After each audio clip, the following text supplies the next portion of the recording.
Oi gente, eu sou Pri Ferraz, esse é o Diário da Bruxa e hoje nós estamos aqui para ver o The Good Tarot, né? Eu vou mostrar para vocês na nossa aula review o The Good Tarot, que como o nome já diz, é um tarot bem bonzinho, um tarot bem good vibes. E vocês me pediram bastante, né, que eu trouxesse esse deck aqui pra gente analisar. Ele traz uma visão bem suave, bem delicada das cartas. Então vamos lá conhecer o fofíssimo The Good Tarot.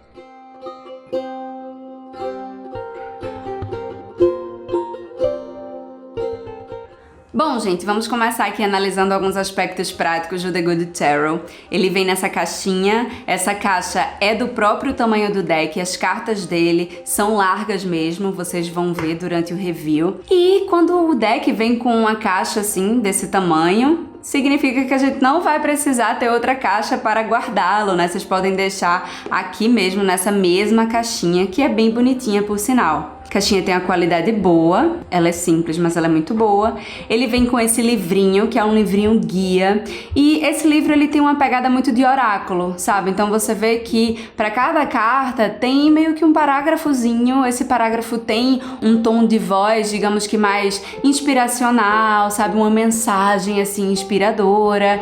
Então, serve muito de oráculo. Caso você queira utilizar esse tarô como oráculo, então bota as cartas, tira uma e vê a mensagenzinha no livro, é bem legal. Agora, em termos de estudo de tarô, esse livro ele é muito resumido, então assim, não dá pra você aprender tarô através dele, tá? Porque ele é realmente assim, bem sucinto mesmo, bem resumido mesmo.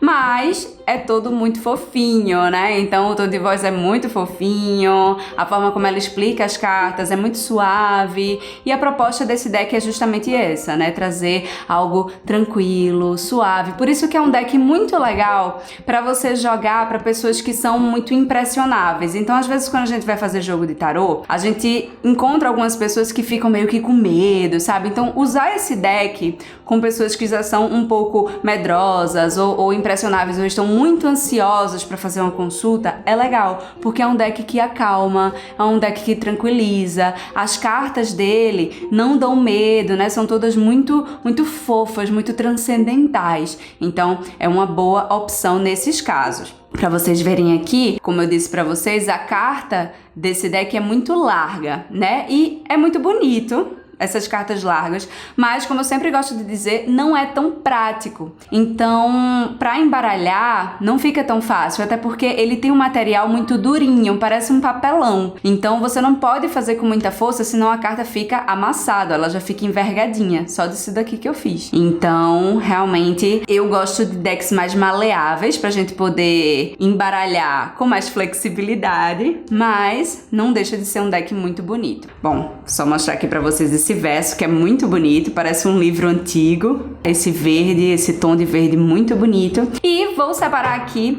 os arcanos maiores pra gente dar uma analisada mais a fundo. Vou trazer junto o tradicional Rider-Waite pra gente fazer as nossas comparações aqui, vocês aprenderem mais sobre essas cartas aqui, e depois a gente dá uma passadinha rápida nos arcanos menores também, tá bom? Então vamos lá.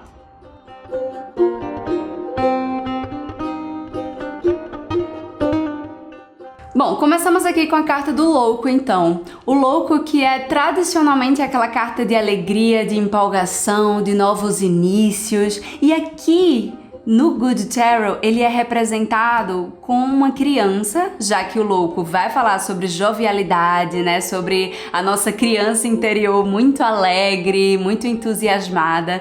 E essa criança tá tocando uma trombeta, ou seja, ela tá ali anunciando um novo início, né? Um novo período de empolgação, novas aventuras, né? A gente tem aqui cores suaves. Então, é uma carta muito delicada, muito bonitinha e traz essa essência de jovialidade e de novos começos da carta do louco tradicional. Quando a gente chega aqui no mago, a gente já tem um alquimista, né? Então, nesse mago aqui, a gente tem vários símbolos da alquimia nele. E o mago é justamente o alquimista do tarô. Ele é o empreendedor do tarô. Ele é aquele que vai pegar todas as ferramentas que estão na mesa dele e vai começar a manipulá-las, a mexê-las, para ver no que é que vai dar, né? Para fazer suas fórmulas, para começar os seus projetos. Então, ele é bem alquimista. E aqui, nesse tarô, ele é representado justamente com um homem sábio, né? Essa sabedoria dele é mostrada através aqui da idade, nesse tarô, dos óculos também, que vem como um símbolo, assim,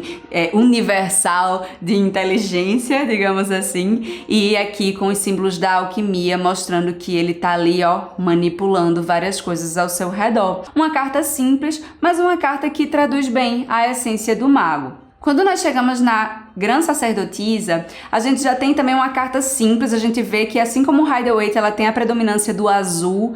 O azul, ele é muito presente na carta da Sacerdotisa, não só nesses dois decks, mas em muitos outros, por causa de toda a essência introspectiva, né, da Sacerdotisa. É uma carta que fala muito sobre a gente olhar pra gente mesmo, a gente buscar sabedoria interior, e a cor azul nos auxilia muito, né, o vibracional dessa cor nos auxilia muito nessa tarefa. Então aqui a gente tem o símbolo da triluna, mostrando ali o mistério, a ligação com a deusa, né, o símbolo da deusa, inclusive tá aqui no meu anel. E esse símbolo da deusa aqui tá muito ligado à noite, né, ao poder da lua, ou seja, o poder da intuição. A Grã Sacerdotisa é justamente aquela carta que vai falar sobre o poder da intuição, o poder da gente sentir as coisas em vez de apenas só ver aquilo que está ao nosso redor, ou seja, a gente enxergar além do óbvio. Eu acho interessante que tem umas asas aqui ao lado dos olhos da sacerdotisa, mostrando justamente que o olhar dela vai muito além, né? O olhar dela vai lá no alto, ela consegue enxergar além das outras pessoas ao seu redor, porque ela enxerga também através da intuição. Quando nós chegamos aqui na Imperatriz, a gente tem os tradicionais trigos, né? O trigo que aparece aqui na Imperatriz e que aparece aqui no Good Tarot também. O trigo, ele é símbolo universal da fertilidade, da abundância, da boa colheita. A Imperatriz fala justamente sobre isso, fala sobre a gente se abrir para a nossa criatividade interior, a gente se abrir para criar novas coisas na nossa vida, a gente se abrir para florescer e a gente também colher os bons frutos desse nosso florescimento.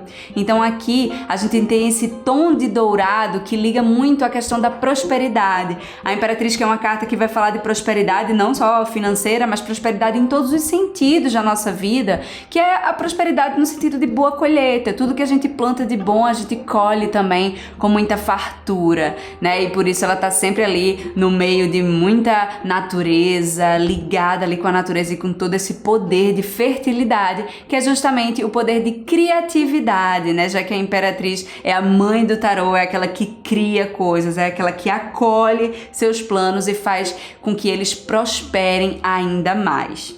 Quando a gente chega na carta do Imperador, a gente tem aqui o rei da selva, né? O leão. O Imperador é muito isso mesmo, ele vem trazer a questão da autoridade, né? Ele tá ali pra botar moral, ele tá ali pra colocar limites, pra proteger o que é dele, pra mandar nos outros se for preciso, né? Então aqui a gente tem a simbologia do leão, ele tá com a espada mostrando essa dureza do Imperador. Ele tá ali também com a armadura, porque o Imperador, ele é guerreiro, ele vai lá em busca do que ele quer. Se ele tiver que entrar na guerra, ele entra pra resolver as coisas, né? Ele é resoluto e ele coloca ali autoridade, ele é a autoridade da sua vida, ele é o grande soberano do tarô, né? Ele é o disciplinador, aquele que quer as coisas bem organizadas. Então aqui a simbologia do leão, que é o rei da floresta, o rei da selva. Quando a gente chega na carta do Hierofante, eu gosto muito dessa carta do The Good Tarot, porque mostra o Hierofante com uma mulher, né?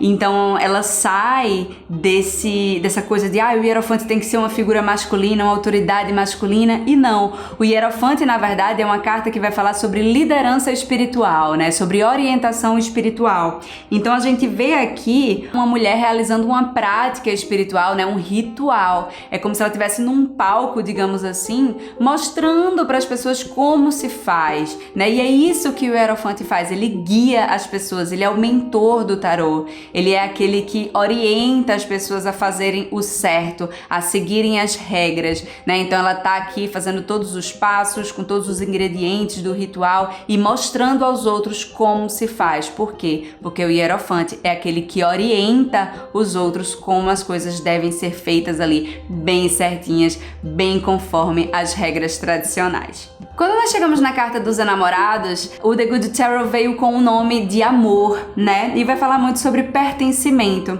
Os enamorados é aquela carta que fala muito sobre a gente seguir o nosso coração, a gente fazer as escolhas do nosso coração, a gente não ter medo, né, de seguir o que o nosso coração está mandando e também da gente sentir a liberdade que é estar na presença de alguém que a gente ama, né? Porque o amor dos enamorados é aquele amor que liberta e não aquele amor que prende. Então eu amo tanto você que eu não quero transformar você em quem eu sou. Eu respeito quem você é e é por isso que a gente se entrosa tão bem, por isso que a gente trabalha tão bem em parceria. Os enamorados é a carta das boas parcerias. E aqui a gente vê, né, uma moça que tá abraçada com um leão. Então eles têm espécies diferentes, né? Ela é humana, ele é um leão, mas eles estão aí nesse sentido do pertencimento. Eles estão juntos, eles se protegem. Eu acho essa carta, inclusive, bem parecida com a carta da força, né? Se essa carta viesse com uma força, eu também entenderia, porque a força é que normalmente traz essa presença do leão aqui. Mas eu gostei bastante dessa carta dos enamorados com o nome de amor, porque é uma carta que realmente mostra a gente sendo guiado pelo amor, né, pelo coração, e também esse sentido de pertencimento que é a gente estar junto com alguém que aceita a gente, e a gente aceitar também o outro como ele é. Então, é uma carta muito bonita. Quando nós chegamos na carta do carro, nós temos aqui a carta do sucesso na batalha, né? E esse carro é interessante porque normalmente as cartas do carro mostram uma pessoa preparada ali para entrar na estrada, para ir em frente, para alcançar suas vitórias. Essa carta do carro aqui, no entanto, parece que ela já tá muito vitoriosa, ela já conta com a vitória, ela já sabe que vai vencer, né? Ela tá até bem tranquila, mas ela tá bem próspera aqui, no meio de algo assim, de uma riqueza, né? Bem Ixalá, muito ouro. E aí, gente, essa carta ela vai falar muito sobre a gente realmente entrar nas batalhas para vencer. A gente está sempre motivado pela vitória. O carro, ele não entra numa batalha se não for para ele ganhar. Então ele vai lá para ganhar, ele vai com esse pensamento e ele não para até alcançar essa vitória que ele quer. Então aqui já mostra essa moça já vitoriosa, já ali muito próspera, ela já conseguiu o que ela queria. A gente tem aqui a referência às duas figuras que levam a carruagem, que às vezes são duas esfinges, às vezes são dois cavalos. Aqui são dois cavalos que mostram aqui cores opostas, mostrando que às vezes a gente vai ficar em dúvida se vai para uma direção ou se vai para outra, e o carro é aquela carta que faz, não fica indeciso e não para. Vai na direção que você acha que é a melhor, confia em você, confia no seu potencial de liderança e vai. O carro vai falar muito sobre isso, de você acreditar que você sabe, que você é um guerreiro que vai conseguir saber qual é o caminho que vai te levar à vitória. Quando a gente chega aqui na carta da força, a gente tem o leão, é claro, sempre tem que ter, né? E aqui, gente, a carta da força é aquela carta que vai chamar a gente a controlar os nossos leões internos. Não é aquela força bruta, mas pelo contrário, a força da mente, a força interna de saber controlar as nossas emoções é o que conta mais nessa carta da força aqui. E aqui, no tradicional Rider-Waite, a gente vê essa moça tentando domar o leão, e o mesmo acontece aqui no The Good Tarot. Essa moça, ela na verdade, ela tá meio que, ela vai avisar, né? Ela tá nessa posição de avisar o leão, dizer, olha, para, não precisa falar tão alto, não precisa gritar, não precisa urrar, calma, fica um pouquinho em silêncio, porque a carta da força é justamente isso, é a gente saber que muitas vezes vai exigir mais a nossa força interior, a gente conseguir ficar calado, a gente conseguir ficar introspectivo, em vez de a gente gritar com todo mundo, do que a gente ser grosso, sabe? Então a força vai falar muito sobre a nossa capacidade de poder controlar as nossas emoções, da gente saber perdoar, da gente saber falar com compaixão, porque isso sim é a verdadeira força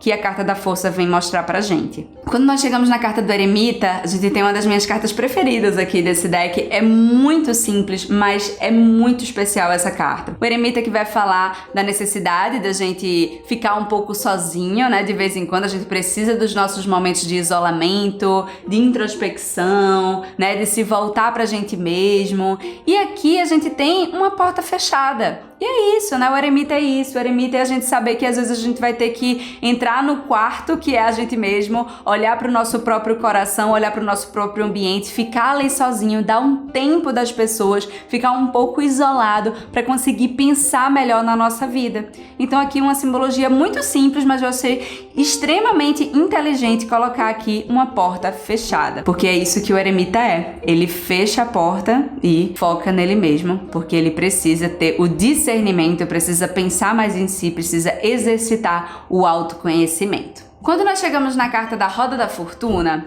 a gente tem aqui, né, uma roda que parece que as coisas estão girando aqui, é bem a Roda da Fortuna mesmo, a Roda da Fortuna que vai falar desse movimento, de muita coisa acontecendo, das oportunidades que vão chegando, dos altos e baixos da vida, né, e aqui a gente tem um símbolo do destino, um símbolo da sorte, né, a gente tem aqui muito dourado, a gente tem as estrelas representando os sonhos, a gente tem esse dourado que eu falei que representa muito a prosperidade, então é muita coisa aqui acontecendo, e é como se aqui, ó, esses rostinhos, vou aproximar para vocês verem bem, existem dois rostinhos e é como se eles estivessem girando e eles vão precisar se encontrar. Eu sinto que esse significado é muito quando o destino ele vai lá e encontra, né, o que ele precisa encontrar, porque a carta da Roda da Fortuna é aquela carta que vai chegar e vai dizer, olha, você não vai conseguir prever o futuro, porque tudo pode acontecer e você pode ter muitas surpresas ao longo do caminho,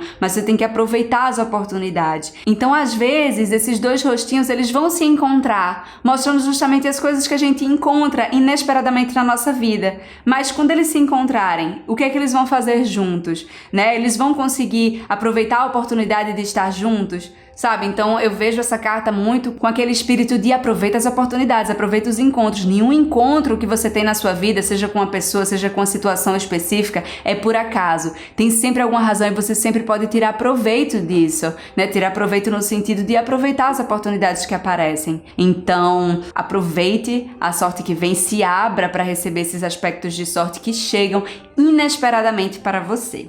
Quando a gente chega aqui na carta da justiça, a gente tem uma carta básica da justiça, né? Então a gente vê aqueles mesmos simbolismos, a balança e a espada. A balança mostrando aquela necessidade de ponderação, né? De, nossa, deixa eu pesar aqui dois lados antes de eu decidir. A espada trazendo a simbologia do karma, né? Que pode ser um castigo, que pode ser uma recompensa. Então, diante do que você fez, diante das suas decisões, elas foram boas, elas foram ruins, se elas foram boas, essa espada aqui vai ser uma boa recompensa, porque a gente colhe o que a gente planta. Mas, se por acaso suas decisões foram ruins, você vai receber aí coisas ruins de volta também. Então é a carta da lei da colheita, então ela tá bem aqui, realmente bem básica mesmo, não tem nada de muito especial nessa carta aqui, nessa representação do The Good Tarot da Justiça, não. Quando nós chegamos aqui no enforcado, nós temos um anjo caído. É meio que uma carta assim de entrega. Parece que ele desistiu de voar. Ele ficou ali tipo, ai,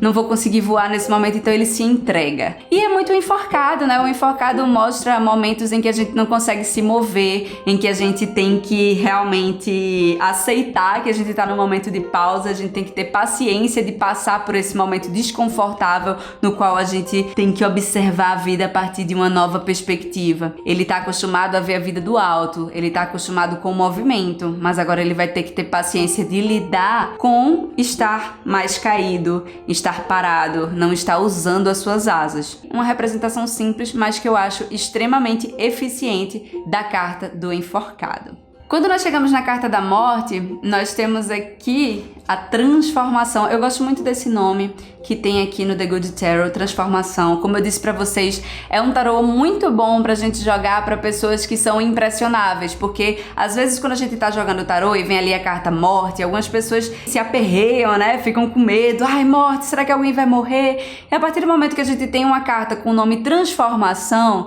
isso não assusta muito. E aí a carta da morte é a carta da transformação. Então a gente tem aqui uma criança, né? Criança também vem como símbolo de transformação porque ela tá crescendo, né? E a carta da morte fala justamente das mudanças que a gente passa para poder crescer. Essa criança tem uma fênix nas mãos, uma fênix que traz o poder do fogo de regeneração. Às vezes a gente tem que deixar realmente algumas coisas da nossa vida morrerem para que a gente possa se abrir para o novo. E essa é justamente a mensagem da carta da morte. Deixa o passado morrer, deixa aquilo que não te serve mais para trás e se abre para o novo. Igual essa criança que tá se abrindo para toda a transformação da vida dela, tá se abrindo aqui com essa fênix na mão, mostrando para ela como é importante você saber ressurgir das cinzas, você saber deixar algumas coisas no passado e renascer e se reinventar e se transformar. Quando nós chegamos aqui na carta da temperança, no The Good Tarot, nós temos essa carta com o nome de paciência. E tem tudo a ver. A temperança é a carta que vai falar sobre o equilíbrio, vai falar sobre a gente buscar o caminho do meio, a gente não ser muito radical nas nossas relações, a gente buscar ser moderado. E moderação é paciência, né, gente? Então, a gente saber ser mais calmo, ser mais tranquilo, não ser tão apressado, não ser 880. Então, a gente saber pegar o caminho do meio. A carta da temperança vai falar muito sobre isso e eu achei tudo a ver ter esse nome aqui de paciência. Acho que poderia ter um simbolismo aí dos opostos, né? Uma água com um fogo, como normalmente tem. Mas, se você observar aqui, aparece no coração um relógio, que é justamente você saber esperar o tempo das coisas, você não querer que tudo seja tão rápido, você conseguir encontrar harmonia na sua vida, né? No dia a dia, de forma equilibrada, de forma tranquila, sem ser muito afobado, digamos assim. Então isso tudo tem muito a ver com a temperança e eu gosto bastante dessa representação aqui do The Good Tarot. Quando nós chegamos na carta do diabo, eu também eu adoro essa carta com o nome de tentação, né? Eu gosto muito quando as cartas do diabo não vêm com essa figura estereotipada do diabo, e sim trazendo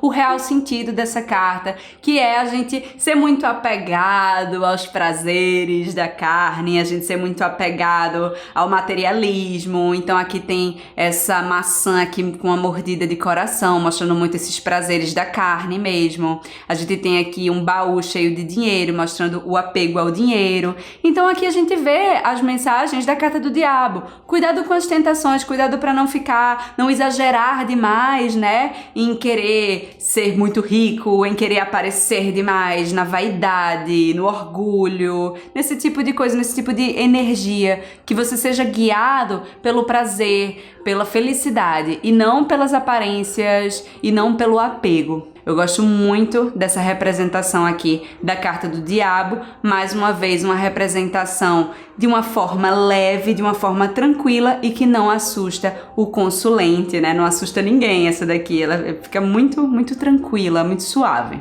Quando a gente chega aqui na carta da torre, nós temos uma carta também bem positiva da torre, né, gente? A gente não vê aquela destruição que normalmente a gente vê na carta da torre. Pelo contrário, a carta do The Good Tarot foca muito mais no sentido da fortaleza, no sentido da construção. Então você vê que nessa torre, no interior dela aqui, tem uma montanha. Então essa carta, ela vem meio que dizendo, é importante que você seja muito fortalecido, é importante que você tenha uma base forte e que você se prepare para que as surpresas que cheguem não te destruam, né? Feito acontece aqui nas cartas tradicionais da torre. E sim que você se mantenha forte, que você se mantenha no lugar. Porque algumas coisas que você não tá esperando, algumas surpresas negativas podem aparecer e podem querer tirar o seu chão. Mas se você tiver uma base muito fortalecida, isso não vai te abalar. Então essa carta da torre, ela vem muito nesse sentido de fazer você ficar inabalável, de fazer você ficar fortalecido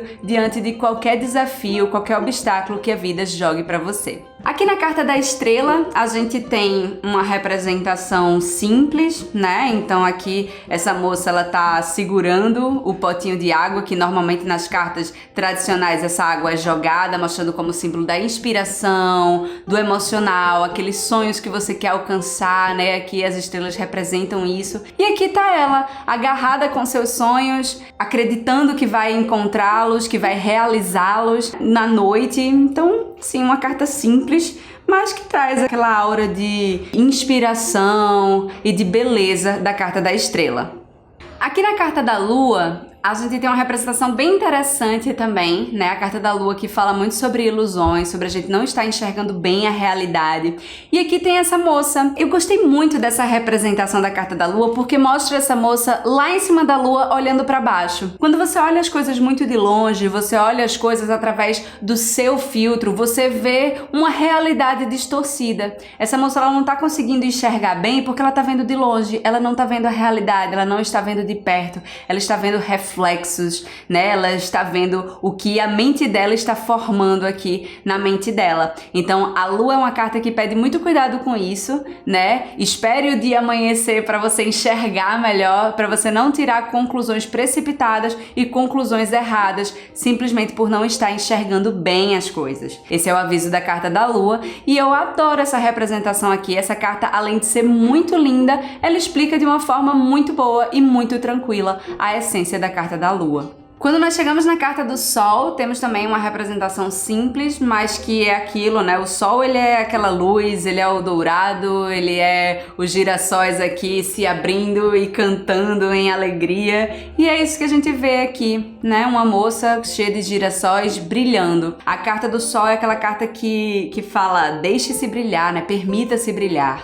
Deixe que sua luz se abra, né? E contagie as pessoas ao redor. Permita-se brilhar, cuidado para não ficar escondidinho demais, cuidado para não esconder sua própria luz. Você precisa se abrir para o sucesso, você precisa se abrir para o reconhecimento. Então tá aqui a mensagem e essa figura que é simples, mas que mostra bem a essência da carta do Sol. Quando nós vemos para o julgamento, a gente tem essa carta com o nome de O Chamado, né? E o julgamento é aquilo. A gente tem aqui o anjo, a gente faz a referência aqui, o anjo tá tocando a trombeta, assim como no Rider-Waite tradicional, né? Mostrando de fato aquele chamado, um chamado para uma nova vida. O julgamento que é aquela carta que fala, ó, agora é hora de você realmente deixar o passado para trás. Na carta da morte, que foi a transformação, você teve que desapegar do passado. E isso pode ter doído, mas agora quando chega no julgamento, o passado tem que ter ficado realmente para trás para você sentir todo o alívio que é se abrir para uma nova vida, se abrir para um novo chamado.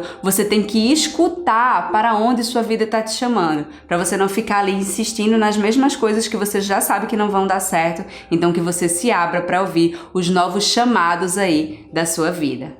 E aqui, quando a gente tem a carta do mundo, eu gosto bastante dessa representação também da carta do mundo. A gente tem aqui os 3 planetas, né? E vem falar muito sobre perspectiva, né, gente? E a carta do mundo é aquela carta que fala sobre realização, sobre completude. Poxa, eu consegui concluir um ciclo, meu mundo está completo. Essa é a sensação da carta do mundo. E é interessante porque aqui a gente tem um mundo e logo do lado tem um mundo muito maior. E esse também é um significado da carta do mundo, né? Quando a gente consegue conquistar algo que a gente queria muito, a gente já se abre para uma nova jornada. É como se fosse um fechamento que é um novo início, aqui representado pelo Ouroboros, né? Aqui ao redor da moça na carta tradicional do Rider-Waite. E aqui, através dessa perspectiva, poxa, eu conquistei esse mundo, mas agora eu vou conquistar algo muito maior. E a gente não para de conquistar novas coisas, a gente vai sempre colocando as coisas em perspectivas e vai sempre se abrindo para realizações ainda maiores na nossa vida, aumentando ainda mais o nosso mundo, aumentando ainda mais as nossas conquistas, né? Então, uma carta muito legal, muito simples. Mais uma vez, eu falei bastante isso daqui, né? Ah, tem cartas simples, mas as cartas são simples, mas ao mesmo tempo são muito simbólicas e muito delicadas e muito leves. Então, eu gosto bastante desse deck. Eu não o utilizo muito, mas eu gosto bastante e eu gosto bastante de usá-lo como um oráculo também, por ele ter essa essência muito inspiradora. Então vamos lá dar uma olhadinha aqui rapidamente nos arcanos menores do The Good Tarot também.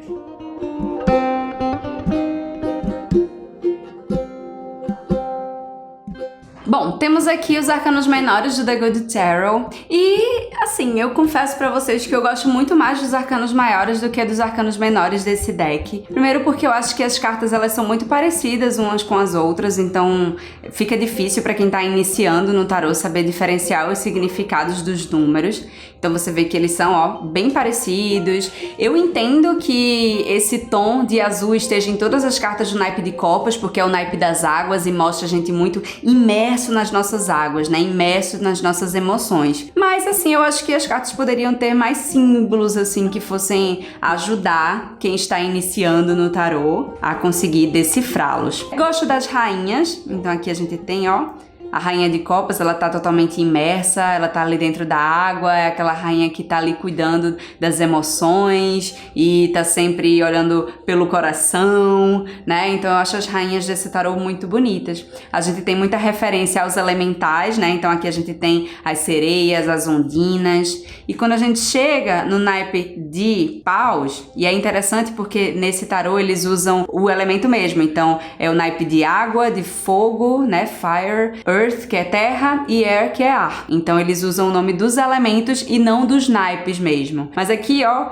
o as de paus, que é o as de fogo, que a gente vê muita presença do amarelo, né? Do fogo, daquela coisa da inspiração. Então eu acho o mais bonito dos arcanos menores aqui dos naipes, eu acho que o mais bonito ficou esse de paus. Gosto também da rainha, que tá aqui, ó, segurando essa tocha, uma espécie de tocha, uma luz que vai saindo aqui dela, uma vela, na verdade, que vai saindo um fogo da inspiração. E essa é a rainha inspiradora, né? Ela inspira, ela tá inspirada e ela vai alcançar o que ela quer, ela é cheia de criatividade. Então, eu acho bem bonita essa rainha daqui. E a gente tem muitas salamandras também, como eu disse pra vocês, eles fazem muita referência aos elementais, né? Então a gente vê aqui, ó, as salamandras no naipe de paus, que é o naipe do fogo. O naipe de ouros, que é o naipe da terra, tem aqui muita presença do elemento terra, né? Então aqui, ó, é o naipe dos resultados materiais, é o naipe do dinheiro, da saúde. Então a gente tem aqui muita floresta,